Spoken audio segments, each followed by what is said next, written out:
নমস্কার, food life love চ্যানেলে আপনাদের সকলকে স্বাগত। গণেশ চতুর্থী উপলক্ষে আপনাদেরকে জানাই অসংখ্য শুভেচ্ছা।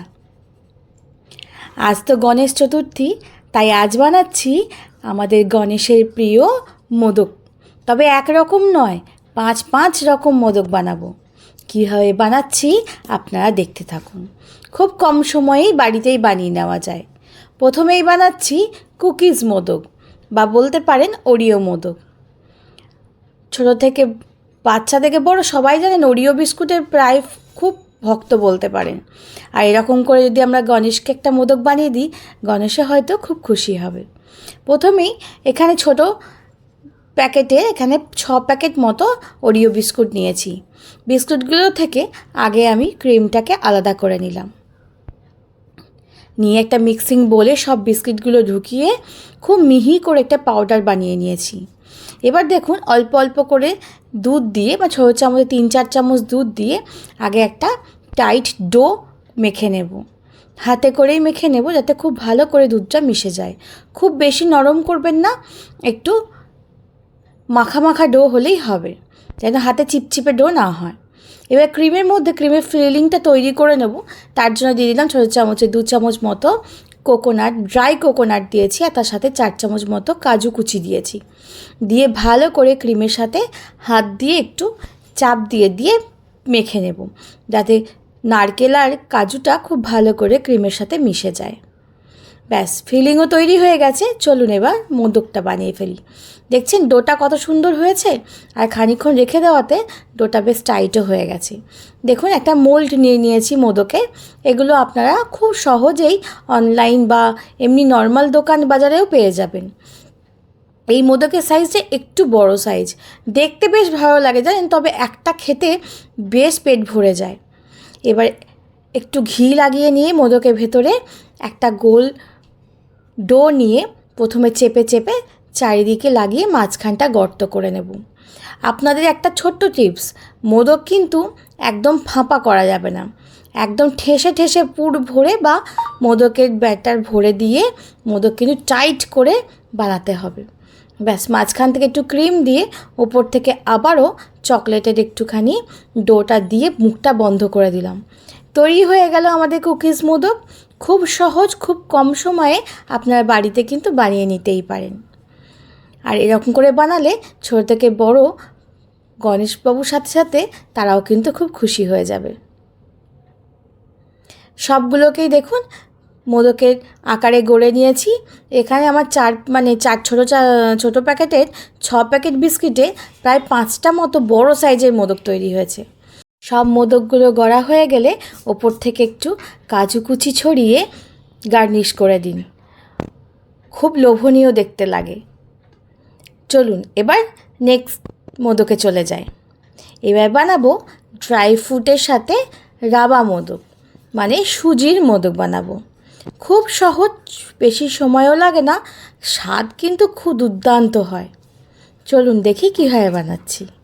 প্রথমে একটা ফ্রাইং প্যান চাপিয়ে তার মধ্যে বড় চামচের 1 চামচ মতো ঘি নিয়ে নিলাম।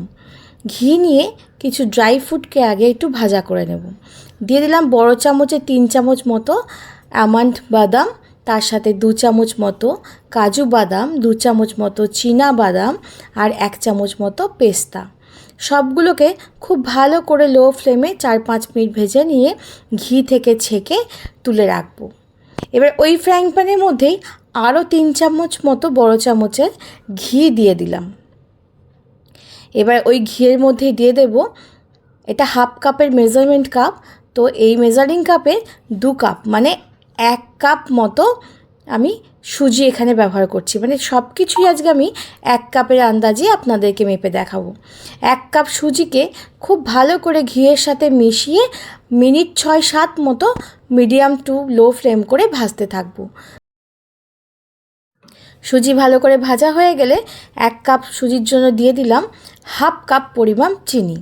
এই চিনিটা দিলে খুব বেশি চিনিও লাগবে না, আবার কিন্তু চিনি মিষ্টিটা খুব সুন্দর হবে। এই সময় কিন্তু গ্যাসের আঁচটা আমি বন্ধ করে দিয়েছি। বন্ধ করেই সুজিটা নাড়াচাড়া করে একটু মিশিয়ে নিলাম। যেহেতু সুজিটা গরম রয়েছে তাই চিনিটা কিন্তু খুব সহজেই গলে যাবে। তারপর মিক্সিতে প্রথমে ড্রাই ফ্রুটগুলোকে একটুখানি ঘুরিয়ে নিলাম, মানে আধ ভাঙা করলেই হবে, খুব বেশি পেস্ট করার দরকার নেই। তারপর চিনি আর সুজিটাকে মিক্সিং বলে নিয়ে নিলাম। নিয়ে এর মধ্যে দিয়ে দেবো বড় চামচের 2 থেকে 3 চামচ মতো গুঁড়ো দুধ। তবে গুঁড়ো দুধ যে দিতেই হবে এমনটা নয়, আপনাদের পছন্দ হলে অবশ্যই দেবেন, এতে স্বাদ কিন্তু খুব ভালো আসে। আর তার সাথে দিয়ে দিলাম ছোটো এলাচের কিছু দানা, মানে 5-6টা এলাচকে একটু খুলে বীজগুলো বার করে নিয়ে একসাথে খুব ভালো করে মিহি করে পেস্ট করে নিয়েছি। খুব তাড়াহুড়ো করলে হবে না, কিন্তু এই সুজির পেস্টটা একটু সময় নিয়ে আপনারা করে নেবেন। এবার মিশ্রণটার মধ্যে আধ ভাঙা বাদামগুলো দিয়ে তার উপরে 2 চামচ মতো ঘি দিয়ে দিয়েছি। এবার ঘিটা দিয়ে খুব ভালো করে মিশিয়ে নেব। যত ভালো করে মেশানো হবে, আর গরম গরম অবস্থাতেই করবেন কিন্তু, মানে হাতে সহ্য হয় এরকম গরম অবস্থাতে করলেই হবে, ঠান্ডা হয়ে গেলে কিন্তু আর হবে না। দেখছেন আমি ঘি দিয়ে প্রায় 2 চামচ মতো ঘি দিয়ে ভালো করে মেখে নিয়েছি। এবার দেখুন খুব সুন্দর করে কিন্তু মণ্ড তৈরি হয়ে যাচ্ছে। যদি আপনাদের খুব বেশি ড্রাই লাগে তাহলে 2-1 চামচ কিন্তু দুধও ব্যবহার করতে পারেন। তবে দুধ দিলে বেশি দিন কিন্তু এই মোদক রাখা যায় না। আপনারা যদি দুধ বা জল ছাড়াই করেন তাহলে মোদক কিন্তু অনেক দিন পর্যন্ত রেখে খাওয়া যাবে। এবার মোল্ডের মধ্যে ঘি লাগিয়ে নিয়ে ওপর থেকে একটু আমন্ড কুচি দিয়ে আগে একটু ছড়িয়ে নিলাম, যাতে মোদকের উপর দেখা যায় আর দেখতেও খুব ভালো লাগে। এবার সুজির একটা করে মণ্ড নিয়ে খুব টাইট করে চেপে মোল্ড আটকে একবারে ঠেসে ঠুসে সুজির পুর ভরে দেব, যাতে কোনো অংশে যেন একদমই ফাঁকা জায়গা না থাকে। যত টাইট করে পুর ভরবেন তত কিন্তু মোদকের আকার খুব ভালো আসবে আর ভেঙেও যাবে না। ঠিক এরকম করে সব মোদকগুলোই গড়ে নেব, তাহলেই তৈরি হয়ে গেল আমাদের সুস্বাদু সুজির মোদক। অবশ্যই একবার ভেবে বানিয়ে আমাদের গণপতি বাপ্পাকে দেবেন, উনিও খুশি হবে, তার সাথে বাড়ির মানুষ প্রসাদ পেয়েও খুশি হবে। 1 কাপ সুজি দিয়ে বেশ অনেকগুলো মোদক তৈরি হয়েছে, আর মোদকের সাইজগুলো বেশ বড়, জানেন একটা খেলেই কিন্তু পেট একদম ফুল হয়ে যাবে। এভাবে আপনারা ছোট বড় বিভিন্ন আকারে মোদক তৈরি করে নিতে পারেন, আর এই মোদক অনেক দিন রেখেও খাওয়া যায়, একেবারেই নষ্ট হবে না। চলুন এবার তৃতীয় মোদকে চলে যায়। এবার বানাবো বেসনের মোদক। খুব সুস্বাদু খেতে হয় আর খুব বেশি তামঝামেরও দরকার নেই। কীভাবে বানাচ্ছি আপনারা স্টেপ বাই স্টেপ দেখতে থাকুন।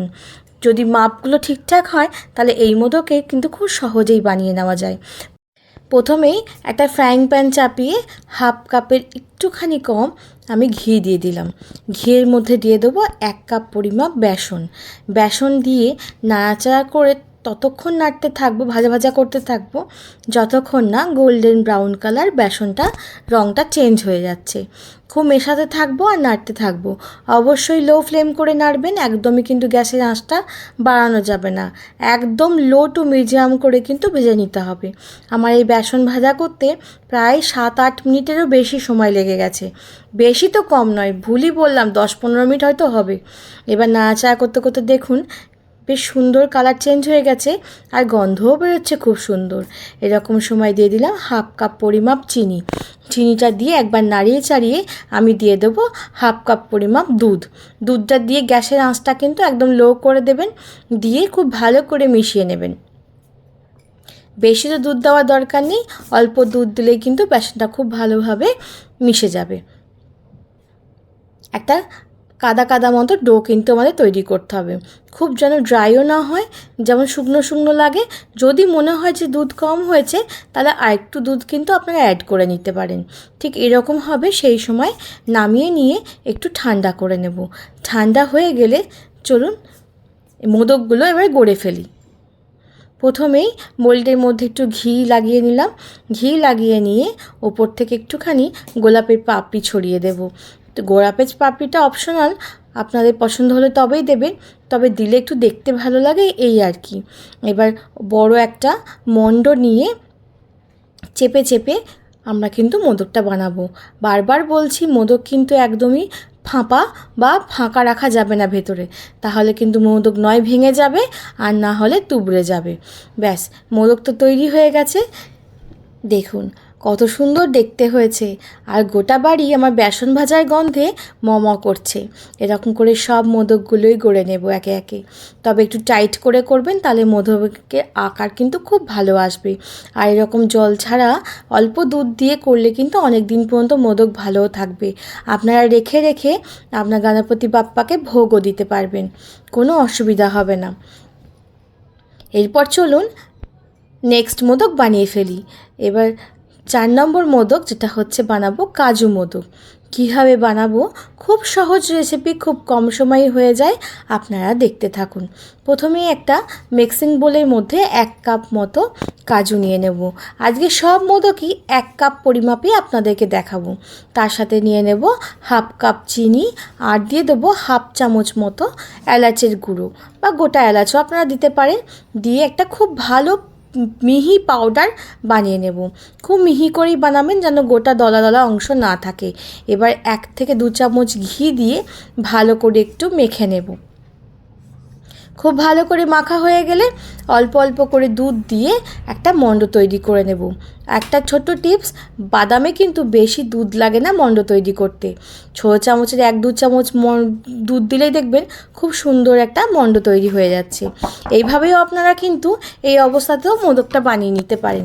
তবে এরকম কাঁচা অবস্থায় বানালে মোদকটা কতদিন থাকবে সেটা কিন্তু ঠিক বলা যাচ্ছে না। তাই ফ্রাইং প্যানে 1 চামচ ঘি দিয়ে একটুখানি কাজু বাদামটাকে নাড়াচাড়া করে নেব, যতক্ষণ না চিনির যে জলো ভাবটা কেটে যাচ্ছে। দেখছেন প্রায় 7-8 মিনিট হয়ে গেছে আমি নাড়াচাড়া করছি। এবার কিন্তু ফ্রাইং প্যান থেকে ছেড়েও আসছে। এমতো অবস্থায় এবার নামিয়ে নিয়ে একটু ঠান্ডা করে নেব। এবার 4 ভাগের 1 ভাগ অংশ আমি একটু পেস্তা গুঁড়ো দিয়ে মেখে নেব। এটা ফিলিংয়ের জন্য ব্যবহার করব। এখানে 2 চামচ, বড় চামচে 2 চামচ মতো পেস্তাকে মিক্সিংতে খুব ভালো করে পাউডার করে নিয়েছিলাম। নিয়ে এবার একটু মিশিয়ে নিয়েছি। যদি কালারটা যদি মনে হয় একটু ভালো করতে চান, তাহলে 2 ফোঁটা খাবারের কালার দিয়ে একটু মেখে নেবেন, তাহলে কিন্তু রঙটা খুব ভালো আসবে।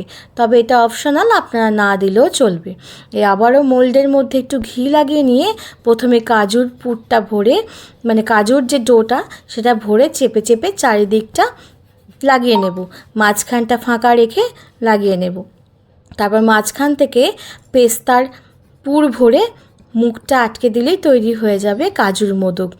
এরকমভাবে কাজুর মোদক খুব সুস্বাদু লাগে জানেন খেতে, আর খুব চটজলদি হয়েও যায়। দেখছেন বেশ অনেকটা মতো কিন্তু কাজুর ফিলিংটা ভরবো, যাতে ভেতরটা একদম টাইট হয়ে থাকে, কোনো রকম ফাঁকা অংশ যাতে একদম না থাকে ভেতরে। ব্যাস, এবার ওপর থেকে লাগিয়ে দিলেই তৈরি হয়ে গেল কাজুর মোদক। খুব সহজ তাই না?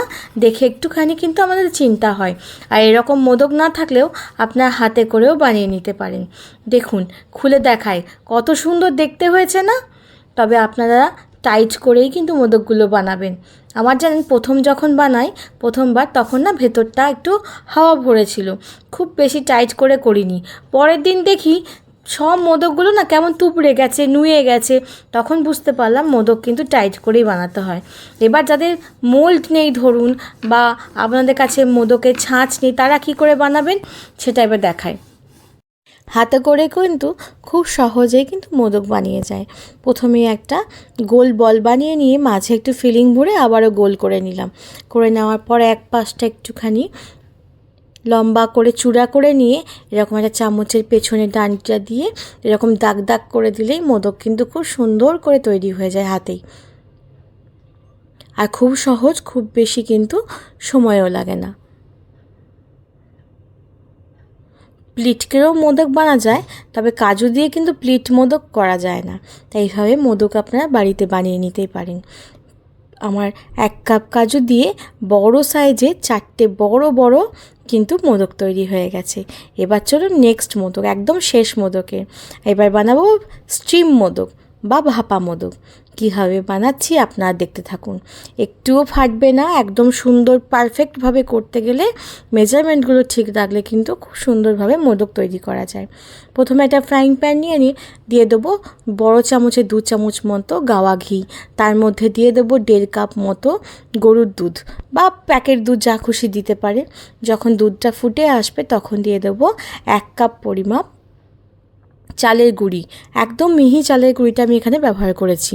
এবার নেড়ে চেড়ে একটা মণ্ড তৈরি করে নেব।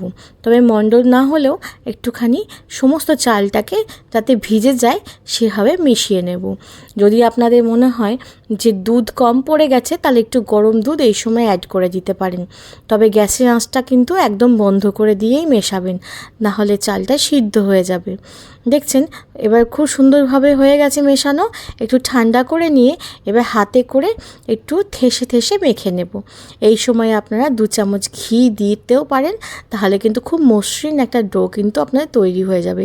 তবে একটু সময় দিয়ে ঠেসে ঠেসে মাখবেন, তাহলে কিন্তু মণ্ডটা খুব ভালো তৈরি হবে। আর যখন আপনারা ভাপাবেন তখন কিন্তু মোদক আপনাদের ফেটে যাবে না বা ফাট ধরবে না।